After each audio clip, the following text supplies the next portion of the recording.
বদলির সুযোগ পাচ্ছেন এমপিওভুক্ত শিক্ষকরা। দেশের এমপিওভুক্ত বেসরকারি শিক্ষা প্রতিষ্ঠানে কর্মরত ইন্ডেক্সধারী শিক্ষকদের শূন্য পদের বিপরীতে বদলির অনুমোদন দিয়েছে শিক্ষা মন্ত্রণালয়।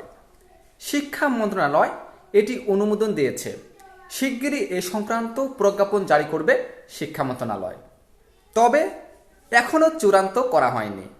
প্রজ্ঞাপনের জন্য অপেক্ষা করতে হবে। স্বল্প বেতনের শিক্ষকদের জন্য গুরুত্বপূর্ণ দুর্দশা সৃষ্টি করে এমন একটি সমস্যা সমাধানের জন্য এটি একটি ব্যয়হীন উদ্যোগ। অথচ 2015 সালে কেন্দ্রীভূত ব্যবস্থা চালু হওয়ার পর কেন এটি নিয়ে আর চিন্তা করা হয়নি?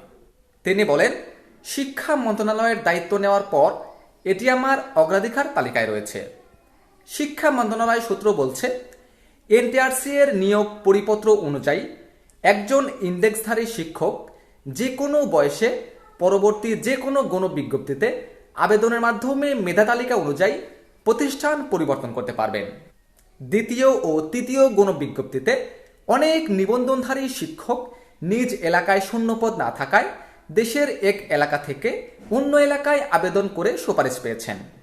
2015 সালের পরিপত্রের 7 নম্বর অনুচ্ছেদ সাময়িক স্থগিত করার কারণে চতুর্থ ও পঞ্চম গণবিজ্ঞপ্তিতে ইন্ডেক্সধারীদেরকেও আবেদনের সুযোগ বন্ধ হয়ে যায়। এতে ইন্ডেক্সধারী শিক্ষকরা সমস্যায় পড়েন। শিক্ষা মন্ত্রণালয়ের এই সিদ্ধান্তের ফলে এমপিওভুক্ত বেসরকারি শিক্ষকরা প্রজ্ঞাপন জারির পর থেকেই বদলির জন্য আবেদন করতে পারবেন। তো প্রিয় এমপিওভুক্ত বেসরকারি শিক্ষকরা, সবাই এই ভিডিওটি সম্পর্কে শুনলেন।